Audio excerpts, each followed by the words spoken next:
They are so even on total strikes at the moment.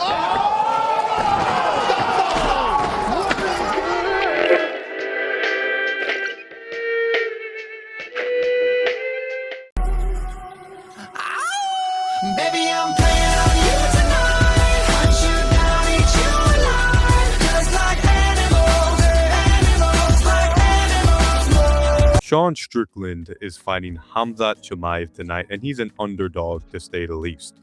But the beautiful thing about this sport is that most of the time what we think is going to happen doesn't. Like ever. Kamaru Usman is winning 3 rounds in dominant fashion, head kick KO. Yuri Prohaska is about to finally reclaim the light heavyweight title after working his way back up against a one-legged Carlos Ulberg. Left hook KO. Even Sean Strickland himself fought Israel Adesanya after Izzy KO'd Alex Pereira, who beat Israel Adesanya 3 times and knocked out Sean Strickland himself in the first round when he was ranked number 4, and wasn't even supposed to fight Izzy, as Dricus, who at that time beat Whitaker, was scheduled to fight him but got injured.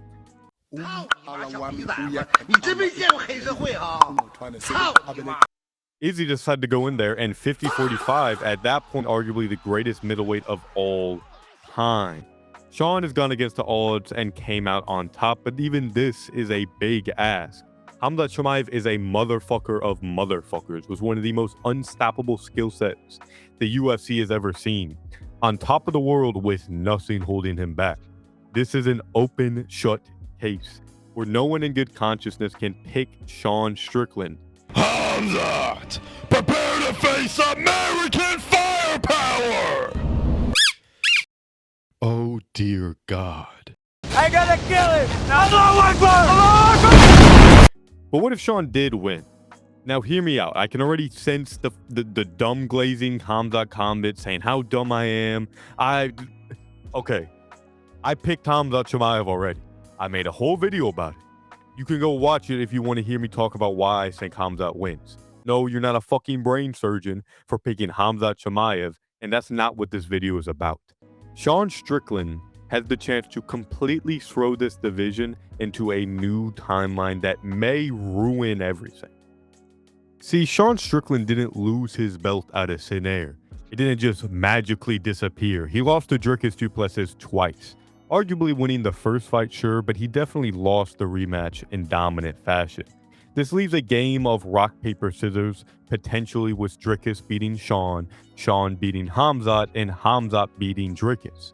With multiple up-and-comers like Nassourdine-Imavov, this division is already jammed, and unfortunately, no matter the outcome, there's problems. If Khamzat does what everyone expects, we can then expect to not see Khamzat for another year. Even if he takes 0 damage, as he self-admittedly said, he doesn't care about what the fans want and only wants to make money as he's rich outside the UFC. In addition to the fact that Khamzat looked horrible weighing in.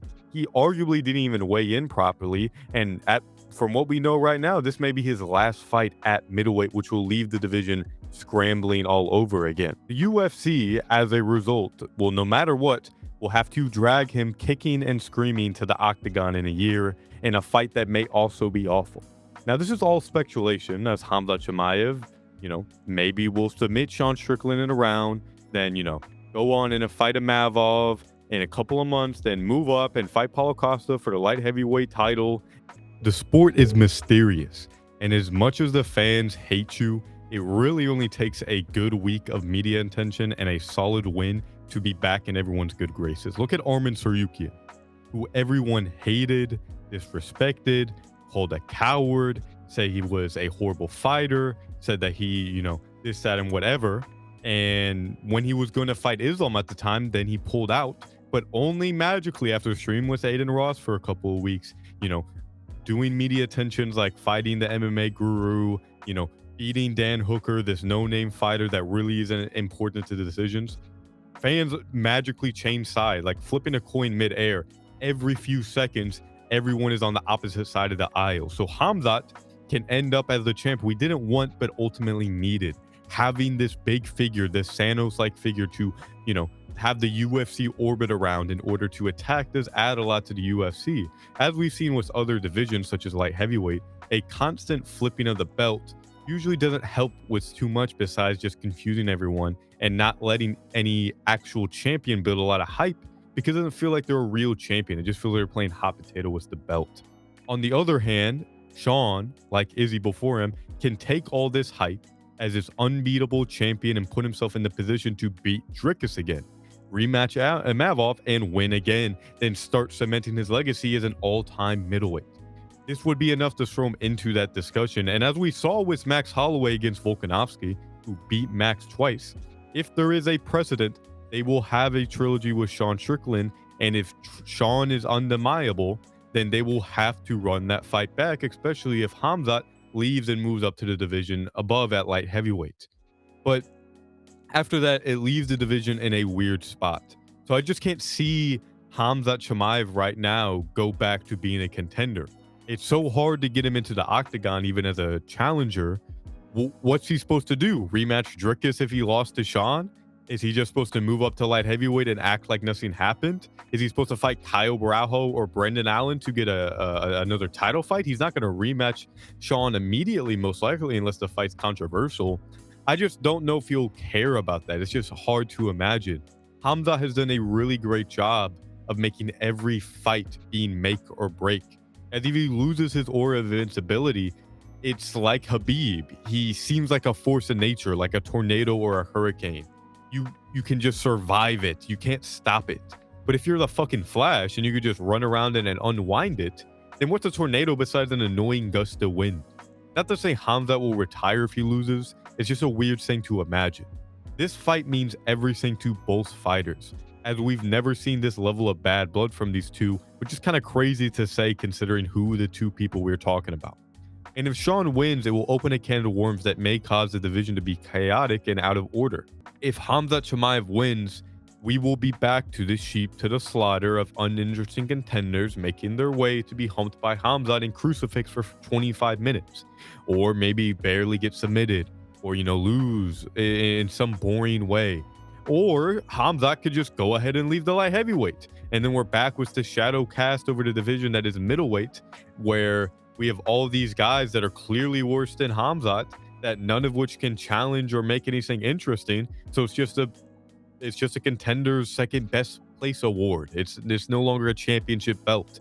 In a lot of ways, it's a lose-lose. This division has a ticking time bomb. But for better for worse, we just can't decide it. We're not the script writers. This isn't WWE. We can't choose to make certain things happen.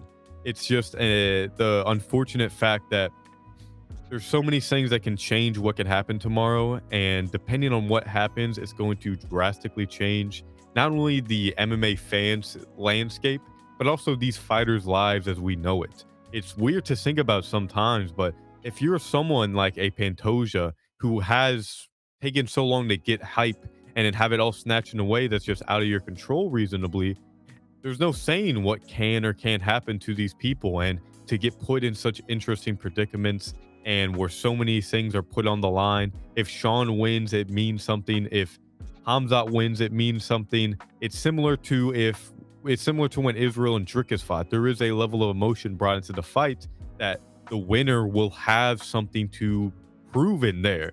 They will have something to hang on their shelf, knowing that they won something deeper than just a fight. For Israel at the time, it was the place of Africa's, right as being one of the first African champions. And even though he didn't train there or grow up there necessarily, he's still from there and he still carries that with him. On the other hand, Drickus, someone who is obviously ethnically not African, as a result wins the narrative of being the guy that trains there, that puts Africa on the map. If you want to represent Africa so badly, then you should be training there. You should be there. You shouldn't be going somewhere else to get it done and then representing Africa. It doesn't do it justice. And now we have Strickland, who's saying incredibly rash things about Khamzat in terms of him being a coward, in terms of what his place is in with the Russian government and Kadyrov, and what it means to sell yourself out to a dictator that could potentially put you and your family's lives in danger, while simultaneously getting a lot of benefit from this person that's clearly a horrible dictator. And Khamzat, on the other hand, calling Strickland a coward, a bitch, a pussy, saying that he can't grapple, that he's going to go in there and destroy him. If Khamzat loses to Strickland, more than just a fight. It will say something to who he is as an individual and how he's going to be perceived, as that's just a result of this sport.